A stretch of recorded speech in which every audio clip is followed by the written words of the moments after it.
창세기 20장 1절에서 7절까지의 말씀, 우리 마음을 집중하여 함께 봉독합니다.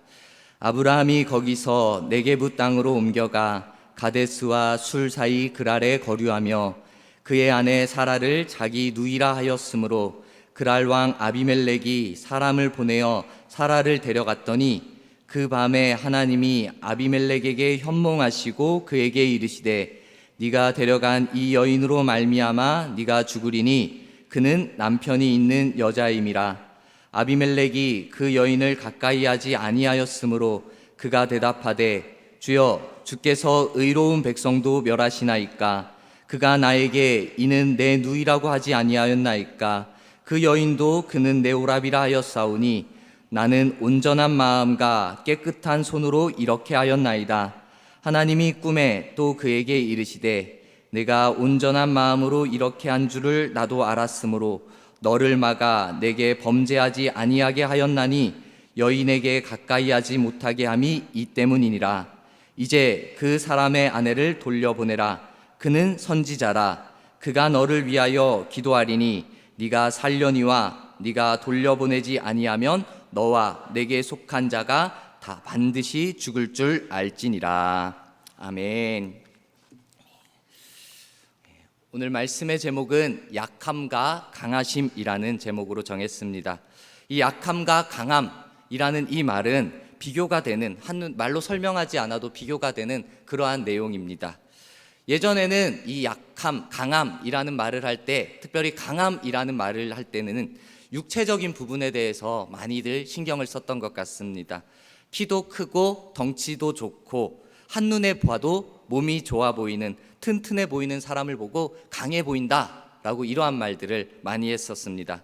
그런데 요즘에는 그 육체적인 강함뿐만 아니라 정신력, 특히 멘탈이라고 말을 하는데 멘탈에 대해서 강조를 하는 것을 보게 됩니다. 어떠한 일이 생겼을 때 감정적으로 쉽게 흔들리지 않는 사람을 보고 우리는 흔히들 너 멘탈이 참 강하네 라고 이렇게 표현을 합니다. 반대로 특별한 상황, 어떠한 일이 생겼는데 어찌할 바를 모르고 대처하지 못하고 당황한 사람을 보면서 멘탈이 약하다라고 표현을 하기도 합니다. 이렇듯 약하거나 강함이라는 이 말은 사람에게 있어서 보여지는 그러한 이미지와도 같은 것입니다. 눈으로 보이기에 강해 보이는 몸을 가지고 있는 사람 분명히 있습니다. 그리고 만나보면은 만나볼수록 더 오랜 시간을 그 사람과 경험해 볼수록 강해 보이는 강한 정신력을 가지고 있는 사람도 분명히 있습니다. 이것을 비교해서 본다면은 이것은 사람마다 다 각자마다 차이로 나타나는 것입니다. 말 그대로 사람과 사람 사이에서 비교하면은 상대적으로 약하고 상대적으로 강하고 그러한 모습인 것입니다. 그런데 우리가 이 비교 대상이 하나님이라면은 이 비교가 어떻게 되겠습니까? 약함과 강함이라는 것이 어떻게 구분될 수 있겠습니까? 우리가 아무리 좋은 몸을 가지고 아무리 힘이 세다고 할지라도 그저 하나님이 창조하신 자연 앞에 우리가 서 있는다 한다면은요, 우리는 너무나도 힘이 없는 존재입니다. 보잘것없는 존재일 수밖에 없는 것입니다. 우리가 아무리 건강하고 튼튼한 그 강한 정신력을 가지고 있다 할지라도 정말 영원하시고 변함없으시게 일하시는 그 하나님을 생각한다면은 오히려 나는 연약하고 하나님의 위대하심과 하나님의 강하심만 남게 되는 것입니다. 우리 이 약함과 강하심이라고 제가 제목을 정했는데 바로 이 강하심의 높임말을 한 것이 바로 이것입니다. 이것 때문입니다. 우리 약함은 인간의 약함을 말하는 것이고 강하심은 우리 하나님의 강하심을 높여 표현한 것입니다. 우리가 사람은 약하지만 하나님은 강하심다라는 것을 분명히 인정하고 우리의 믿음으로 분명하게 고백을 해야 하는 것입니다. 우리는 하나님의 강하심을 통하여서 그것을 기억하고 우리의 마음에 새기는 것뿐만 아니라 그 하나님의 강하심이 우리의 삶 속에 나타나시고 인도하시고 그로 말미암아 나타나는 은혜와 사랑을 우리가 누리며 살아가야 한다라는 것입니다. 오늘 말씀에 이 아브라함이 직접적으로 등장하지는 않지만 아브라함의 이야기가 나오고 있습니다. 오늘 말씀에도 마찬가지입니다. 복의 근원이라고 불리며 믿음의 조상이라고 불렸던 아브라함이었습니다. 근데 그 아브라함에게도 약한 모습이 있었던 것입니다. 우리가 오늘 읽은 말씀 가운데 그랄 왕 아비멜렉이 나옵니다. 그리고 하나님이 나옵니다. 꿈속에서 아비멜렉의 꿈속에 나타난 하나님의 모습이 나오고 있는 것입니다. 그 꿈에서 하나님께서 말씀하시는데 아브라함이 나오진 않지만 아브라함의 이야기를 뺄 수가 없는 것입니다. 오늘 우리가 읽은 말씀은 창세기 20장의 말씀입니다. 그 내용이 아브라함이 그랄 지역, 그 한 지역으로 이동을 해서 갔는데 거기서 아내인 사라를 다른 사람에게 말할 때 내 아내라고 말하지 말고 내 누이라고 말해라 라고 말을 하는 것입니다. 그 거짓말을 하는 장면인 것입니다. 사실 이 장면이 창세기 20장 지금 여기에 나오는데 이전에도 나왔었습니다.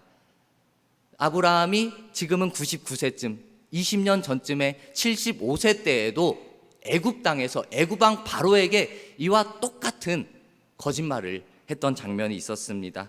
지금 75세에서 99세가 됐는데도 상황이 조금만 달라졌을 뿐이지 거짓말하는 내용은 완전히 똑같은 것입니다. 이것을 성경에서 같은 일을 2번 반복해서 기록한 것이 아닙니다. 비슷한 상황 속에서 똑같은 거짓말을 하는 아브라함의 약함을 드러내고 있는 것입니다. 자기 아내인 사라를 내가 누이라고 말하면은 그래도 살지 않을까라는 얄팍한 자기의 생각으로 그렇게 거짓을 말한 것입니다.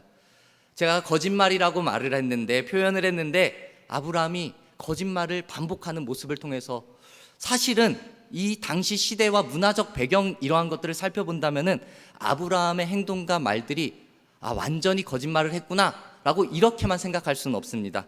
왜냐? 아브라함은 오늘 창세기 20장 12절 13절에 자기를 변호하면서 이렇게 말을 합니다. 12절과 13절에 보면은 또 그는 정말로 나의 이복 누이로서 내 아내가 되었음이라. 원래 이복 누이였는데 나와 결혼해서 아내가 되었다라는 것입니다. 그리고 이전에 이야기를 합니다. 하나님이 나를 내 아버지의 집을 떠나 두루 다니게 하실 때 내가 아내에게 말하기를 이후로 우리의 가는 곳마다 그대는 나를 그대의 오라비라 하라. 이것이 그대가 내게 베풀 은혜라 하였노라 라고 떠날 때부터 약속처럼 했던 것이었습니다. 아브라함이 갈대아 우르 이 지역을 떠날 때부터 아내와 사라와 함께 이제 당신은 나를 오라비라고 말해라. 나는 너를 누이라고 하겠다. 어디를 가든지 그렇게 말하자라고 약속을 했던 것입니다. 틀린 말은 아니었죠. 이복 누이에서 아내가 되었으니까 이복 누이라 말하는 것이 완전한 거짓은 아니었습니다. 그런데 아브라함이 순수하게 이 사람 내 이복 누이입니다 라고 말한 것이 아니었습니다. 아브라함 안에는 두려움이 있었던 것입니다. 사람들이 이 내 부인이라고 말한다면은 그것으로 인하여 나를 죽일까봐 두려워서 말 그대로 속이는 것이었습니다. 거짓을 말한 것이었습니다. 그 점을 이용해서 말했기 때문에 거짓이 되어지는 것이고 문제가 되어진 것입니다. 아브라함은 그 사실을 말한 것이 아니라 내가 죽지 않기 위하여서 가는 곳마다 그렇게 말하자라고 처음 시작부터 잘못되었던 것이었습니다. 아브라함이 왜 이렇게 잘못인 줄도 알면서 동일한 죄를 범하고 또 이 연약한 모습을 보였는지, 그리고 이 잘못된 죄에 대한 모습에 대해서 강하신 하나님께서 어떤 은혜를 베푸셨는가, 오늘 우리가 이 말씀을 통하여서 은혜를 나누고자 합니다. 먼저 우리는 우리의 모습, 아브라함의 연약함의 모습을 잘 생각해 보았으면 좋겠습니다. 아브라함은 지난 세월 동안 하나님의 은혜를 분명히 체험했습니다. 하나님을 모르고 산 사람이 아니었습니다. 하나님을 떠나 산 사람도 아니었습니다. 하나님께서 누구보다 사랑하셨고 그 가운데 역사하셨고 그를 인도하신 그 하나님을 분명히 경험을 했었습니다. 직접 사람의 모습으로 나타나서 지도하시고 인도하신 모습도 있었습니다. 그런데 지금 20년이라는 시간이 지나서 돌아봤을 때 또 똑같이 동일한 거짓을 말하는 그런 안타까운, 하나님이 보시기에 안타까운 모습, 연약한 죄의 모습을 짓고 있는 것입니다.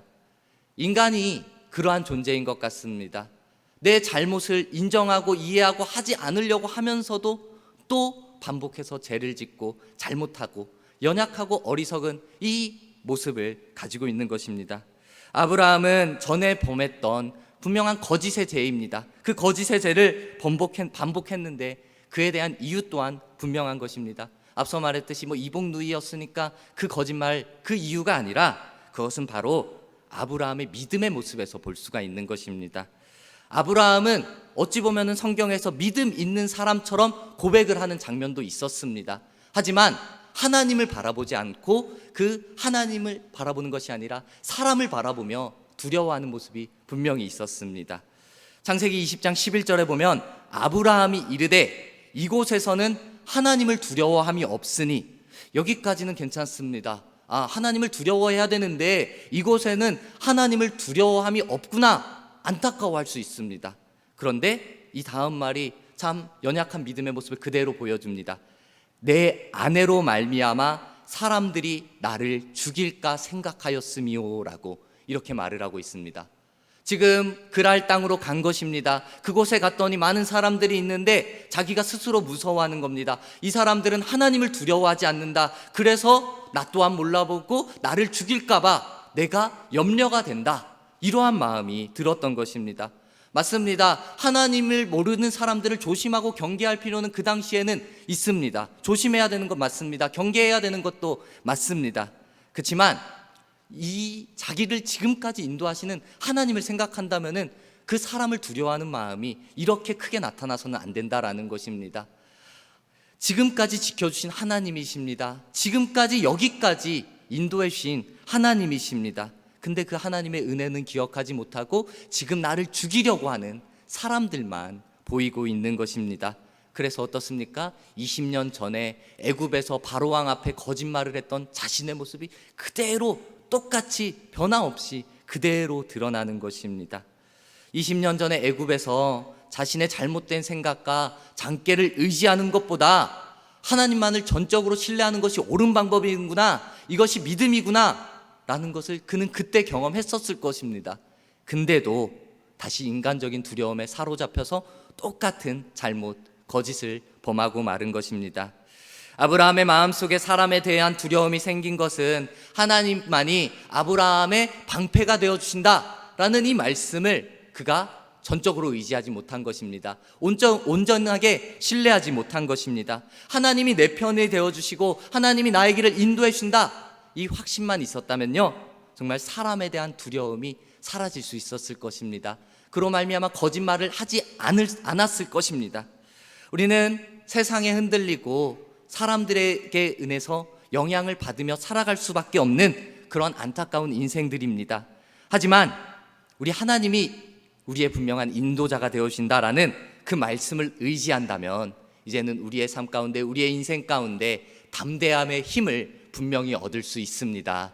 우리 여러분, 이 담대함의 힘은 우리의 노력으로 얻어지는 것이 결코 아닙니다. 우리의 열심으로, 우리의 지혜와 지식으로 얻을 수 있는 것이 결코 아닙니다. 오직 하나님을 향한 온전한 믿음으로서만 우리 안에 담대함의 믿음이 생기는 것입니다. 우리의 믿음을 통하여서 하나님의 은혜가 내게 임하는 것이고 하나님의 은혜가 내게 임해서 다른 사람에게 세상을 향해 흘러가기 시작하는 것입니다. 우리의 연약한 모습을 다시 생각해 봅시다. 우리는 한 번의 실수, 두 번의 실수, 계속해서 반복되어지는 실수를 범하는 그런 연약함의 모습을 분명히 가지고 있습니다.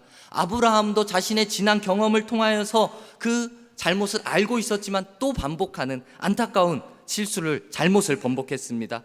이제 우리 또한 아브라함의 모습을 바라보면서 우리의 과거를 잘 생각해 봅시다. 내가 과거에 잘못한 것이 있는데 또 잘못을 범하고 있지 않은가? 그것을 돌아보아야 할 필요가 있는 것입니다. 실수가 반복되어지는 것을 더 이상 실수라고 말하지 않습니다. 그 사람의 잘못이라고 인정되어질 수밖에 없습니다. 특별히 우리가 생각해야 될 것, 우리는 믿음에 있어서는 그 반복되어지는 실수가 있지 않도록 우리는 깨어 경계함으로 나아가야 할 것입니다. 하나님 앞에서 하나님을 의식하지 못하며 하나님을 의지하지 못하는 불신앙의 모습, 불순종의 모습은 분명히 버려버려야 하는 것입니다. 건강한 믿음은 하나님을 향한 온전한 신뢰로부터 온다라는 것을 우리는 잊지 말아야 합니다. 그리고 하나님만을 전적으로 신뢰하여서 흔들림 없는 믿음을 가지고 하나님 앞에 영광 돌려야 할 것입니다. 우리 여러분, 하나님 앞에 영광 돌리기 위하여서 내 연약함의 모습은 분명히 인정해야 됩니다. 근데 그것을 그대로 놔두면 안 됩니다. 나는 연약하니까, 부족하니까 이대로 흘러가야지 둘 것이 아니라 깨어 다시는 이 잘못이 반복되어지지 않도록 먼저는 내 노력도 필요하지만 하나님을 향한 분명한 믿음, 전적인 믿음으로 더욱더 반복되어지는 실수 안에서 벗어날 수 있는 그러한 모습을 가져야 할 것입니다. 우리 모두가 정말 하나님 앞에 영광 돌리고 하나님 앞에 기쁨이 될 수 있도록 이러한 믿음의 모습을 잘 지키기를 간절히 소망합니다. 아브라함, 이렇게 연약한 인간의 모습을 가지고 잘못을 저질렀습니다. 이제 하나님의 강하심의 모습에 대해서 하나님이 이 아브라함에게 그리고 또 다른 이에게 은혜를 베풀어 주십니다. 강하심의 모습을 보여주는 것입니다. 아브라함, 거짓말이라고 말했지만 당시에 어찌 보면 있을 법한 그러한 일이었습니다. 그렇지만 이 일조차, 이 있을 법한 일조차 하나님이 그 안에 개입하지 않으셨다면, 간섭하지 않으셨다면 이 일의 결과가 엄청난 비극으로 끝났을 수도 있습니다. 하지만 하나님은 그대로 두지 않으시는 것입니다. 그것을 지켜만 보지 않는 것입니다.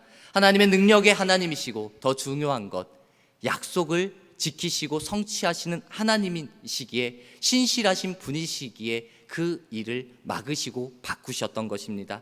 아브라함이 사라를 통해서 아들을 낳고 그 후손이 하늘의 별처럼 바닷가의 모래처럼 번창하리라, 이 언약을 이루어가기 위해, 성취하기 위하여서 그 일을 막으시기 시작한 것입니다. 그 약속을 이루기 위해서 어떡합니까? 하나님께서 아비멜렉의 꿈에 나타난 것입니다. 오늘 말씀 3절에 그 밤에 하나님이 아비멜렉에게 현몽하시고 그에게 이르시되, 분명히 말합니다.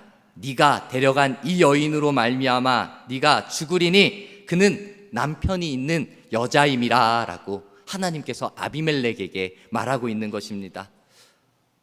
이렇게 꿈에서 분명히 말씀하신다면 이 아비멜렉도 그 마음에 찔림이 있을 것입니다. 그 아비멜렉이 듣는 것입니다. 야, 이 여자는 남편이 있는 사람이다. 이 여자를 건들면은 너는 죽을 것이다. 이렇게 분명히 말씀하는데 어떻게 반응을 안 할 수 있겠습니까? 이에 대해 아비멜렉이 하나님 앞에 그 꿈에서 말을 하는 것입니다. 하나님, 주여, 내가 이 여인을 가까이 하지 않았습니다. 나는 이 여인이 근데 그 오랍이라고 하지 않았습니까? 누이라고 하지 않았습니까? 주여, 당신은 의로운 백성도 멸하십니까? 라고 말하면서 나는 몰랐습니다. 나는 정당합니다. 라고 그 자신의 정당함에 대해서 이야기하는 것입니다.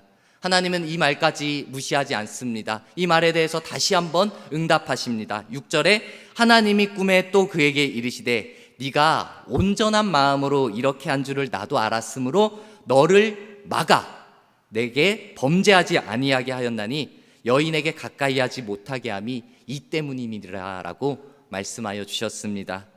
아비멜렉이 이 아브라함의 부인 사라를 취하려고 했던 것도 사실입니다. 그렇지만 하나님께서 그것을 막아주셨다라는 것입니다. 하나님이 아비멜렉의 행동, 생각, 이 모든 것까지 지배하시고 이끌어 주신 것입니다. 우리는 우리의 인생 가운데 살아가면서 많은 사람을 만나지만 내 생각, 내가 옳은 방향으로 어떠한 사람을 만났을 때 변화시키기 위해 열심히 노력할 수 있습니다. 설득하려고, 이 사람을 변화시키려고 열심으로 행할 수 있습니다. 그런데 그 사람을 바꾼다? 결코 쉽지가 않습니다. 너무나 어렵습니다. 그렇지만 우리 하나님에게는 이 일이 전혀 어려운 일이 되어지지 않는 것입니다. 하나님은 사람의 마음과 사람의 행동 그 자체로 말 한마디로 바꾸실 수 있는 능력의 하나님인 것입니다. 하나님을 잘 알지 못하는 이방의 왕이었지만 이 아비멜렉 또한 꿈에 나타난 그 하나님을 통하여서 더 이상 죄를 범하지 않을 수 있었던 것입니다. 그 강하신 하나님의 손이 아비멜렉이라는 왕을 더 이상 죄를 짓지 않기 위해서 막아주셨다라는 것입니다. 이 하나님의 강하신 손을 우리도 경험을 해야 되는 것입니다. 아비멜렉이 가만히 뒀다면은 정말 모를 수밖에 없지 않습니까? 나는 정당합니다. 나는 몰랐습니다. 나를 그러고 나서 취해서 죄를 범할 수 있었지만 이 하나님이 꿈에 나타나시는다라는 것 얼마나 대단한 능력입니까? 그리고 그것이 받아들여지게 그 마음을 움직인다는 것, 그것 또한 얼마나 대단한 능력입니까? 하나님은 그러한 능력이 충만한 전능의 하나님임을 우리가 믿어야 하는 것입니다. 아비멜렉이 죄를 짓지 않게 막아주신 것처럼 이제 하나님께서 거짓으로 죄를 지은 아브라함에게까지도 은혜를 보여주십니다. 아브라함 거짓을 행했습니다. 거짓을 말했습니다. 근데도 하나님은 끝까지 아브라함을 뭐라고 불러주시냐? 선지자라고 불러주십니다. 오늘 마지막 말씀 7절에 보면 이제 이것도 아비멜렉에게 말하는 것입니다. 이제 그 사람의 아내를 돌려보내라. 그는 선지자라. 그가 너를 위하여 기도하리니 네가 살려니와 네가 돌려보내지 아니하면 너와 내게 속한 자가 다 반드시 죽을 줄 알지니라 라고 하나님께서 경고의 메시지와 아브라함에 대해서 말을 하는 것입니다. 아브라함 지금도 그 거짓을 말한 그 상황 속에 있는 겁니다. 제 상황 속에 있는 것입니다. 근데도 아브라함을 선지자라고 불러주는데 그 이유가 무엇입니까? 그 이유는 하나님의 뜻이 아브라함을 통하여 이루어지고 또한 아브라함은 하나님의 특별한 부르심을 받은 하나님의 사람이었기 때문에 그 언약, 그 약속이 있었기 때문에 그리한 것입니다. 이미 하나님의 언약이 있었기 때문에 그것을 이루어가는 모든 과정 속에서 우리 하나님께서는 아브라함을 선지자다라고 불러주신 것입니다. 선지자라는 것, 그 하나님과 사람 사이의 대언자, 그 중보자가 되어지는 것입니다. 아브라함이 아비멜렉을 위하여서 기도해서 너가 살 것이다 라고 이제 말을 하는데, 사실 이 말씀 자체, 이 말씀의 배경 내용 자체로만 본다면은 이 말은 우리의 상식으로는 이해할 수가 없습니다. 아브라함이 선지자기 때문에 아비멜렉을 위하여 기도하면 산다, 살 것이다, 이 말을 받아들일 때 우리 잘 생각해 봅시다. 아브라함이 먼저 어떻게 한 겁니까? 아브라함이 아비멜렉을 속인 겁니다. 거짓말을 한 겁니다. 아비멜렉은 그대로 속은 것뿐입니다. 근데 여인을 돌려보내라고 말하면서 나는 속았을 뿐인데 돌려보내지 않으면은 내가 죽는다고, 그리고 이 사람이 나에게 거짓말을 한 이 사람이 나를 위해 기도해 준다고, 그래야 내가 산다고, 이 말을 그대로 받아들이는 것이 이해가 되지 않습니다. 잘못을 따져봤을 땐 아브라함이 더 큰 잘못을 했습니다. 중요한 것은 우리가 잘못을 따지고 그 상황을 바라보는 것이 아니라 하나님의 은혜 안에서 말씀을 보고 이 상황을 생각해야 한다라는 것입니다. 이 상황과 하나님의 은혜가 무엇입니까? 하나님의 계획하심 속에서 하나님께서는 아비멜렉이 죄를 짓지 않게 막아주셨다라는 것입니다. 그리고 죄를 지은 아브라함에게도 악으로 갚지 않고 모든 자비와 사랑을 보여주셨다라는 것, 이것이 하나님의 은혜 안에서 이루어지는 것입니다. 이것이 바로 하나님의 강하심의 모습이 되어지는 것입니다. 하나님의 강하심이라는 것, 단순히 어떠한 강력한 힘, 단순한 능력만을 말하는 것이 아닙니다.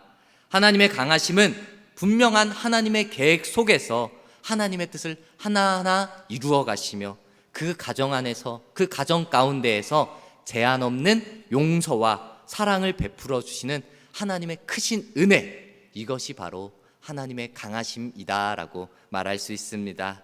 오늘 우리가 이번 창세기 20장의 말씀 가운데 하나님의 강하심이 나오고, 그리고 거짓 안에 있는 아브라함의 약함이 비교되어서 대조되어져서 나오고 있습니다.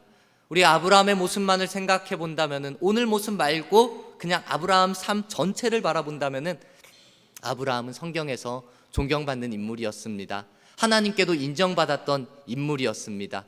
믿음의 조상이라고 불려졌습니다. 그런데 오늘 말씀에서 연약한 모습을 그대로 드러내는 것입니다. 우리의 모습은 어떻습니까? 우리가 믿음의 모습을 지키며 살아간다고 하지만 하나님 앞에서 본다면은 너무나도 연약하고 너무나도 부족한 그러한 모습일 때가 많습니다. 죄를 지을 때도 많습니다. 그 반복된 죄를 지을 때도 분명히 있습니다. 우리는 이제 하나님 앞에서 나의 연약함을 인정하고 나의 부족함을 인정하고 그 강한 하나님의 손으로 나를 이끌어 주십시오 라고 믿음으로 고백하는 모습이 필요한 것입니다. 이제 우리 항상 하나님 앞에 내 모습을 낮추고 겸손한 모습으로 나아갑시다. 그리고 존귀하신, 위대하신 하나님을 높이고 경배함으로 나아갑시다. 내 말하는 것이나 내 삶이나 나의 예배를 통하여서 큰 도움이 되어주시는 그 하나님 앞에 그 하나님을 믿음으로 고백하며 나아간다면요, 이제 우리의 연약함까지 품어주시는 하나님께서 우리의 이러한 믿음의 고백을 통하여 기뻐하시며 우리의 삶 가운데 복을 주시고 좋은 길로 인도하여 주실 것입니다. 우리 약함 가운데 강함으로 이끌어 주시는 하나님의 손을 오늘도 기대합시다. 우리가 하나님을 향한 순종의 모습만, 그 믿음의 모습만 가지고 있다면은 하나님은 내 죄의 모습까지 돌아보시고 용서하시고 크신 은혜를 베풀어 주시며 내 삶을 정말 하나님이 원하시는 기쁨의 모습으로 함께하여 주실 것입니다. 우리 인도하실 주님 앞에 진실된 모습으로 고백하며 영광 돌리며 기쁨의 삶을 살아가는 우리 모두가 되길 주님의 이름으로 축복합니다. 아멘.